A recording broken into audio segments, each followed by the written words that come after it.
Bonjour à tous, merci d'être présents aujourd'hui. Ce webinaire est consacré à un sujet essentiel, comment le PDP soutenu par le Fonds de transition juste peut accompagner les territoires et les personnes face aux enjeux climatiques.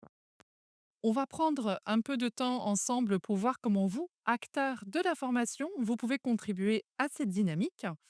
On parlera du rôle de Transition Pro dans ce projet de décarbonation, puis comment le PTP peut répondre à ces défis et puis surtout vous, comment organisme de formation, vous pouvez devenir des leviers dans cette transition. On abordera ensuite les bénéfices pour les salariés. On vous présentera la déclinaison opérationnelle avec des exemples concrets et des pistes. L'idée est bien de construire ensemble, de partager des leviers et de participer activement à la transformation des territoires. Comme vous le savez, Transition Pro est un organisme paritaire dont son rôle est bien de financer des parcours de reconversion via le projet de transition professionnelle. Et évidemment, on a d'autres missions, hein, mais ce qui nous intéresse aujourd'hui, c'est bien le PTP financé par le Fonds de transition juste. Alors voici les publics pour lesquels on peut intervenir en priorité. Les personnes concernées par la décarbonation, les personnes qui sont touchées par l'usure professionnelle par divers, dispositifs, à disposition et puis les salariés de plus de 50 ans ayant un bas niveau de qualification. Alors Séverine, j'ai une petite, question, Oui, pour toi. dis-moi. Donc le sujet central est donc la décarbonation. Absolument. Qu'est-ce que tu peux nous en dire? Oui, alors en effet, il faut déjà, clarifier le terme de décarbonation pour bien comprendre, les notions que nous allons aborder tout au long de ce webinaire. Je me présente, je suis Séverine Tholin, chargée, du déploiement du projet Transition décarbonée chez Transition Pro Grand Est. Vous connaissez d'ailleurs tous, Amandine, tous et toutes, Amandine. Voilà, alors en effet, il est très important de clarifier cette notion de décarbonation, hein. La décarbonation, qu'est-ce que c'est? Eh bien, ça signifie, lutter contre le changement climatique en remplaçant les énergies fossiles, telles que le charbon, le pétrole ou le gaz, par des sources d'énergie, plus propres, comme les énergies renouvelables, par exemple solaire, éolienne ou hydraulique, ou le nucléaire. Alors, on parle pour les pays européens, d'atteindre la neutralité carbone, hein. Ce sont des objectifs qui ont été fixés par l'Union européenne. Et qu'est-ce que ça veut dire? Eh bien, ça veut dire ne pas émettre plus de CO2 qu'on en retire de l'atmosphère. Alors, en d'autres termes, hein, ça implique, d'équilibrer les émissions de gaz à effet de serre, comme le CO2 par exemple, avec, des actions, qui le compensent. Alors ça peut passer, par l'optimisation des processus industriels, les démarches d'amélioration de l'efficacité énergétique, pardon, des bâtiments ou encore, eh bien la réduction des déchets. Donc et on le sait, hein, les entreprises, elles doivent accompagner, les salariés, adapter les compétences. De quelle manière Transition Pro peut aider ces entreprises? Oui, alors en effet, en fait, Transition Pro s'est positionnée et a été retenue sur un appel à projet européen, qui est nommé Transition décarbonée, et ce projet, eh bien, il vise à soutenir les territoires qui sont confrontés à des enjeux de transition vers la neutralité climatique.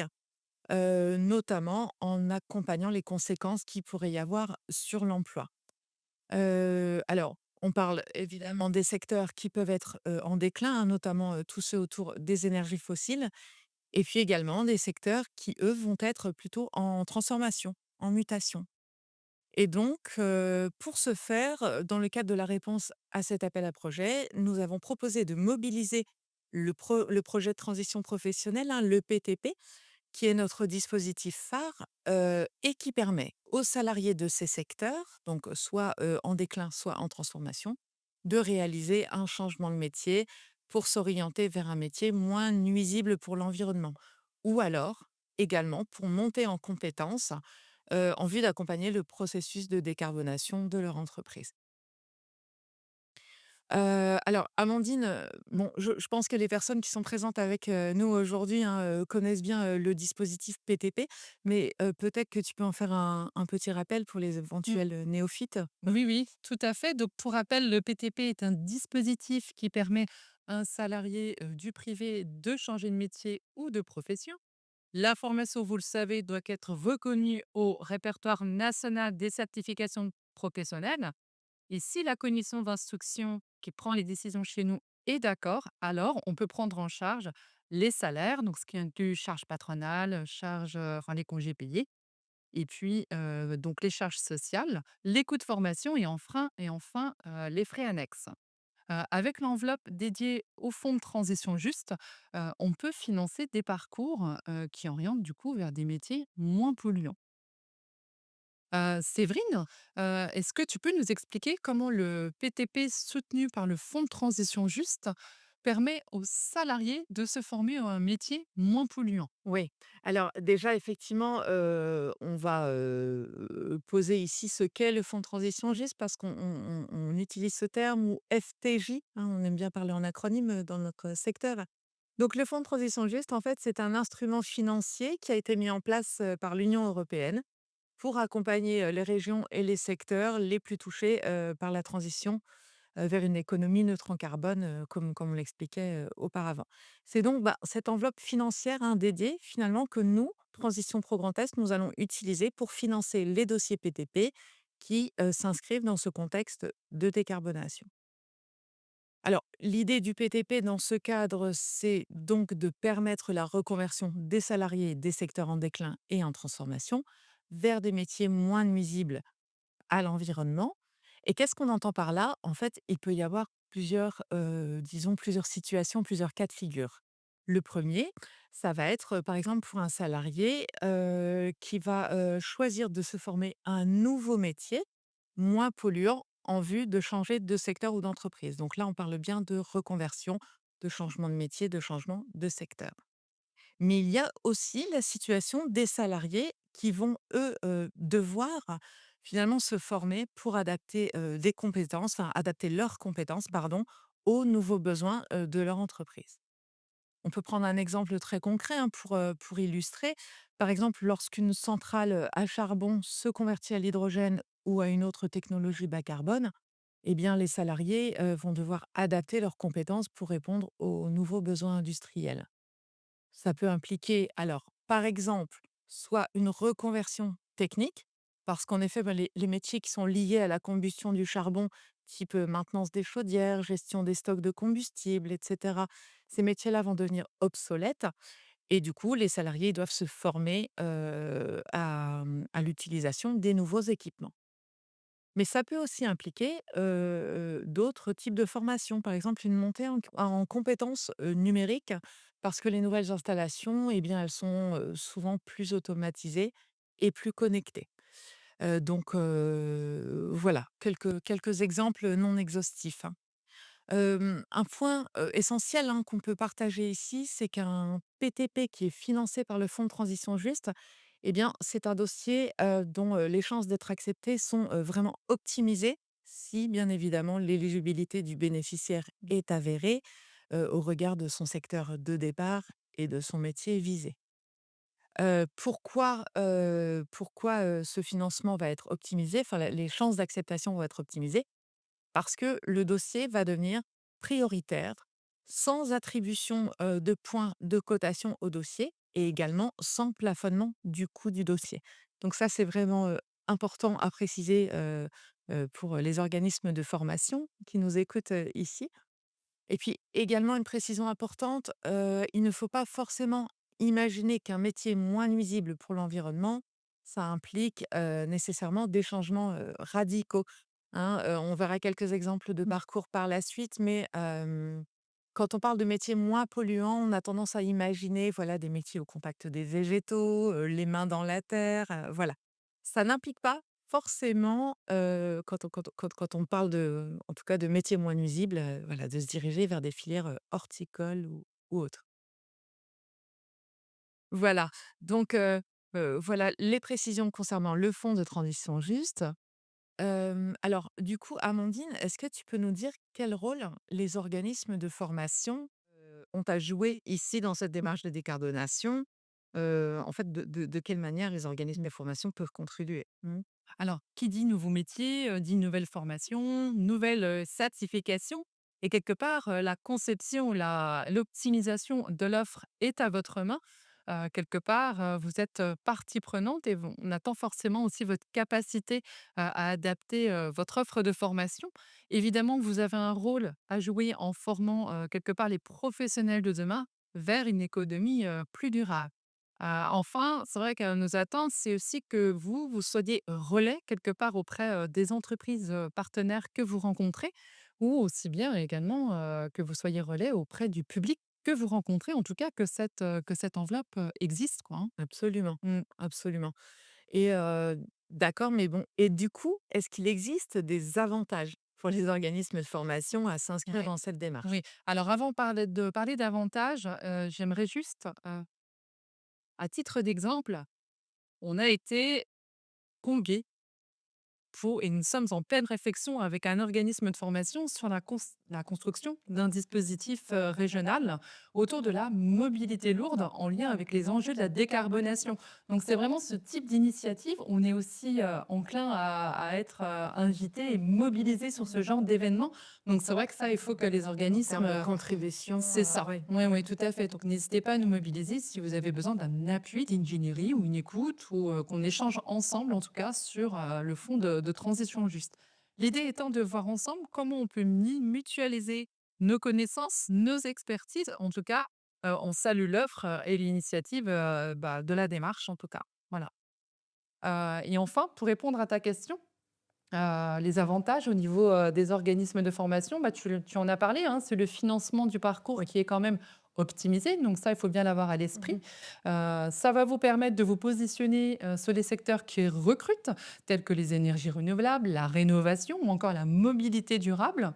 Et puis enfin, c'est aussi un moyen pour vous de gagner en visibilité et d'être en phase avec les enjeux environnementaux. Je suis sûre que Séverine, sous le coude, tu as, quelques exemples, de parcours, à nous proposer? Oui, oui, oui, alors en effet, là encore, Mmh. ça peut être intéressant, hein, d'illustrer, les Oui. financements, de parcours. Donc il peut y avoir, vraiment des changements de métier, on le disait tout à l'heure. Je pense notamment au parcours de Sabrina qui était, conditionneuse dans l'industrie, cosmétique et puis qui a souhaité complètement changer de voie, se diriger vers un métier plus vert. Donc qui souhaite, se former comme secrétaire médicale et donc qui est en formation, actuellement. Mais il peut y avoir également, comme on le disait, des parcours, qui contribuent à l'adaptation, des compétences. Donc on a par exemple le cas de Jean-Michel qui travaillait lui, sur une chaîne, de production, de canalisation, en fonte et puis en fait, son entreprise, a remplacé son four à charbon, pardon, par un four, électrique et là donc, Jean-Michel, avec son employeur, s'est rendu compte que ses compétences Mmh. n'étaient plus adaptées donc il se forme, actuellement, à l'électricité haute tension pour pouvoir rester en poste et justement accompagner le processus de décarbonation, de son entreprise. Mmh. Alors c'est totalement en lien avec ce que tu disais, hein, sur le fait que les personnes ne soient pas obligées, en tout cas, de s'orienter vers des Oui, métiers en lien avec la nature quand ils sauraient le penser. Mais il faut que le métier visé soit moins polluant par rapport au métier exercé. oui, tout à fait. OK, très bien. Hem Et du coup, les avantages, pour les salariés, il faut aussi qu'on en parle. Oui, Parce que absolument. hein? Oui, oui. Alors bien entendu, il y a des avantages, Mmh. pour, les salariés. Vous connaissez, donc, le PTP et puis, Amandine vous a fait un petit rappel. Donc voilà, se former, via le PTP, dans le cadre du fonds de transition juste, c'est pour le salarié, eh bien, une prise en charge de sa formation, des coûts pédagogiques Mmh. de formation, son salaire qui est maintenu pendant toute la durée de formation, pouvant aller jusqu'à une durée de 12 mois comme le PTP classique et puis un financement favorisé, hein, dès lors, que le métier visé est moins nuisible à l'environnement que celui actuellement, Mmh. occupé. D'ailleurs, Amandine, est-ce que vous, votre service, enfin le pôle qualité des parcours de formation Mmh.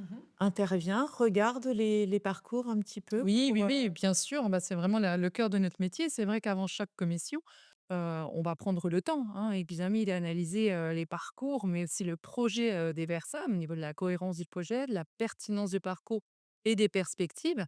Et puis, on va essayer effectivement de prendre ta tâche parfois avec l'organisme de formation pour, comprendre parfois, les propositions, qui nous sont faites dans le cadre du BTP. Et s'assurer du coup que le métier visé est Et place de haie, que le métier apaisé effectivement soit flux vert par rapport au métier. Donc ça, c'est notre service, mais quelque part un peu, c'est transverse, hein, c'est vraiment oui, toutes les absolument. équipes quelque part, qui œuvrent en ce sens, quoi.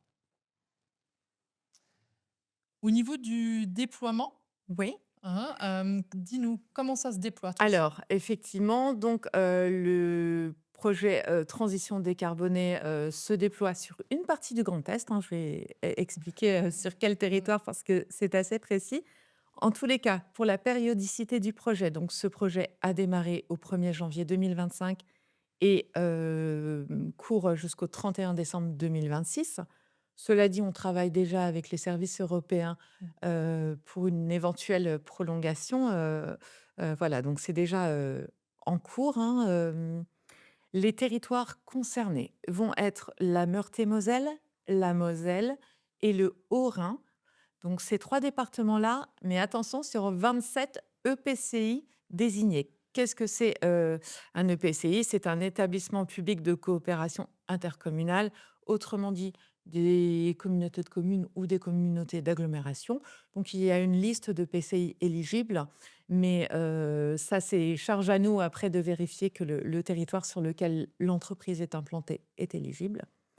Et puis, il va y avoir également des critères d'éligibilité liés donc aux entreprises. 4 codes NAF sont pour le moment, concernés par ce projet. Il s'agit des codes NAF qui commencent par 20, donc l'industrie chimique, 23, donc les autres produits minéraux non métalliques, donc ça peut être type, les cimenteries, les verreries par exemple. Numéro 24, la métallurgie et puis enfin le numéro 35, la production d'énergie. Donc voilà, les entreprises qui relèvent de ces 4 codes NAF et qui sont situées sur les 27 EPCI des 3 départements cités sont, éligibles, en tout cas les salariés de ces entreprises sont éligibles. À préciser, quel que soit, le contrat de travail sous lequel Mmh. le salarié, est engagé, CDI, CDD, intérimaire, ça fonctionne. Et en ce qui concerne les CONAF, une précision également, l'ensemble des sous-traitants et des fournisseurs des entreprises, relevant de ces CONAF sont éligibles dès lors, que, le lien donc, peut être fait, hein, peut être justifié entre l'entreprise sous-traitante et l'entreprise, relevant d'un de ces CONAF et implantée sur les territoires. Voilà, donc le périmètre géographique va être élargi un petit peu. On va aller un petit peu au-delà, des 27 EPCI et des 3 départements.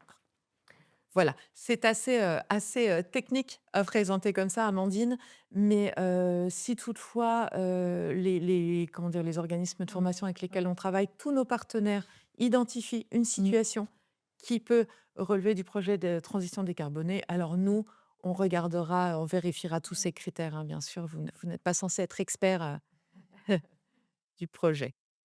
Effectivement, on reste, à votre, disposition, hein, sachant qu'on peut également vous outiller, hein, de plaquettes, dématérialisées, d'affiches, vous avez une bon à un moment donné, elles vont s'afficher à un moment donné. Donc il faudra pas hésiter à prendre contact avec nous. En tout cas, vous l'avez compris, votre rôle, c'est, d'être relais auprès des entreprises et de votre, public sur ce nouveau «dispositif» entre guillemets, enfin cette nouvelle enveloppe. Votre rôle, c'est aussi le verdissement, des parcours, mais ça, je pense que vous le savez déjà en tant qu'organisme de formation. Et puis voilà, en fait, hein. Oui. Mmh. Et puis, bien évidemment, on reste à votre disposition, pour, toute question, voilà, relative à l'éligibilité, des besoins de communication, comme le disait Amandine, plaquettes et cetera, ou n'importe autre Mmh. question qui pourrait se poser. Nous restons à votre disposition. Tout à fait. Merci de nous avoir écoutés. On vous dit à bientôt et on vous souhaite une bonne journée. À bientôt. Au revoir. Au revoir.